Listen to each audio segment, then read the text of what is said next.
Hello Shutterbug! Today I'm gonna make my makeup, my hair, and my outfit for a photo, so let's start. My makeup for today is gonna be focused on skin. I know that a lot of you see in social media this very elaborated makeup that they look very hard and you're like, Jesus, to take a photo like this is crazy. So I really wanted to keep it easy to do, effective, and with a good result. So that's exactly what we're gonna focus today.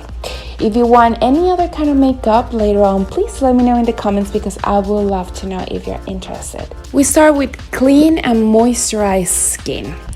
I'm actually gonna wear this little bandana that I thought it was so cute. Let me know in the comments what you think about it.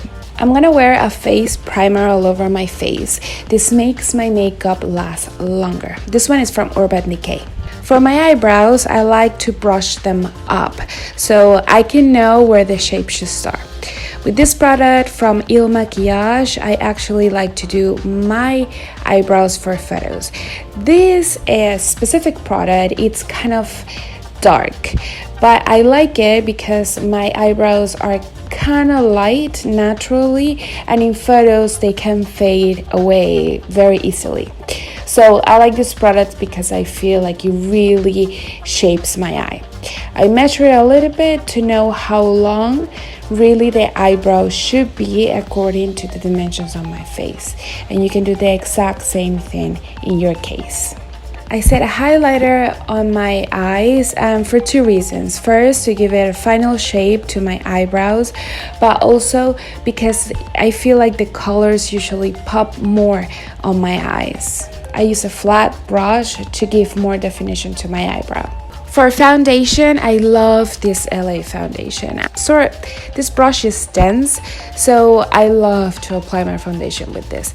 As you see, the color, which is natural, it fits perfectly with my skin tone, and believe me, that was a hard task to do online, but it ended up working out. This foundation is actually very inexpensive, which I love to use for regular use in my photos. This highlighter from Tarte, I just love it, and I apply it at the end and a little bit up, as you see, just to make my eye go even more up in the final result. Again, with the flat brush, I just go all over it with little touches so it can cover any eye bags. You can immediately see the difference, like highlighting that area and covering those little things we don't want to show. I hope that you can see a difference here, but for me it's huge different. Then I apply the same product in these 3 points, which is my nose, my forehead, and my chin, to highlight it even more. This effect, it's really what we're doing is just giving shape to our face and shadows in the right places. And talking about shadows, I will apply this product just to contour my face in general. These spots are pretty much like a E, let's say like the shape of an E, and with the flat brush I just go towards my mouth. This will actually make my cheeks look more defined. I see the difference. It's kind of crazy. With this same brush and the same product, I go and contour my nose, and this is to make it a little bit more elegant and I have a little bit more of shape to the canvas. Besides, I put it in the two sides and at the end of my nose, but also in the middle, try to give that effect that the nose is going a little bit up.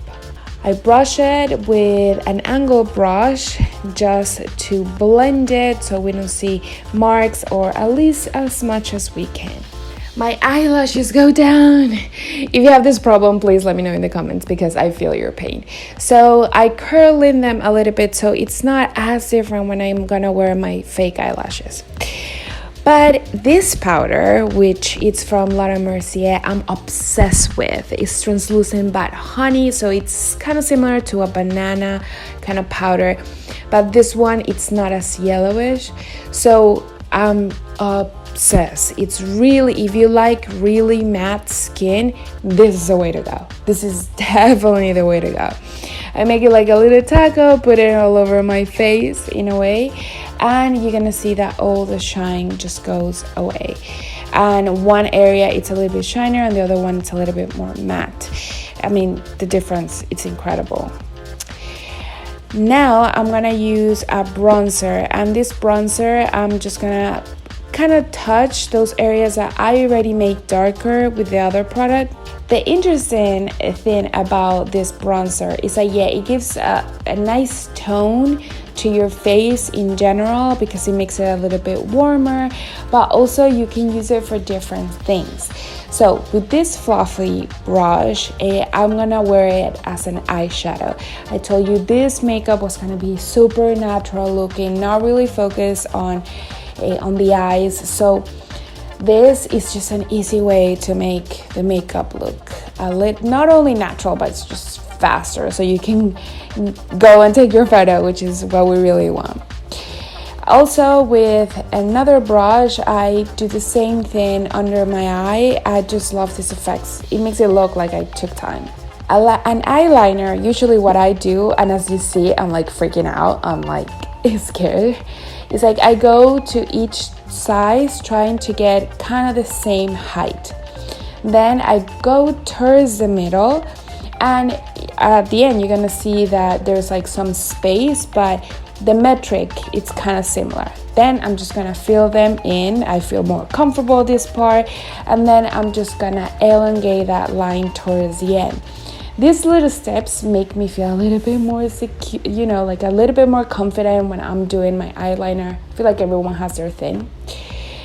False eyelashes. I bought these ones. They're very, very good price, but it's great for photos. I just cut them at the end just to adjust it to my shape.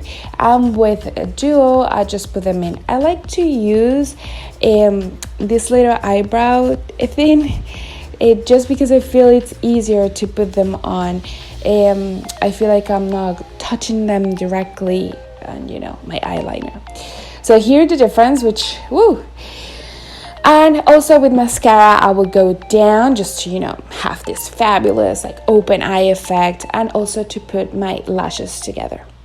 At this point, I'm kind of like just thinking about life, what am I gonna do next? And definitely blush, just to give that little subtle. This Laura Mercier blush I'm obsessed with. And this highlighter, I like to do it with my fingers because I feel like I really see the difference instead of like with a brush. But I don't know if it's like something I have in my mind, but I just like to do it with my finger. And I love to put it in other areas, like a little bit in my nose and over my lip to make it look with more volume and highlight, just like Photoshop wise. Also, this liner, I actually used to not wear liners, and probably I shouldn't be pressing my lips like that, but it's just easier for me. It makes your lips look bigger. Like, I always get impressed how big my lips look after liner. And it goes with this specific one, but I feel today like this Stila lipstick, which is kind of matte, and it gives you a very natural kind of look, which I'm really into lately, to be honest. Look at the result. So yeah, besides my bandana having some damage, I'm pretty happy with how this makeup ended up looking. So let's go for hair, because I think that the makeup is ready for photos. For hair, it's very simple. I just do the exact same thing all over my hair. And this specific size is just perfect in my case. After I do it all over my hair, I like to move it around a little bit so it doesn't feel stiff, you know what I mean? So I move it one way, the other way, to give it a little bit more volume. And this is how it ended up looking. For my outfit, this jumper, which is kind of like safari vibe, and I end up matching it with these little details. Noelia necklace, which she's a small business and I just love it so much. And my shoes from Stephen Madden, which are so comfortable, and a statement bag. this is pretty much getting ready for a photo. I really hope you enjoy the process. I leave you all the links in the description box, and don't forget to be part of the family and subscribe.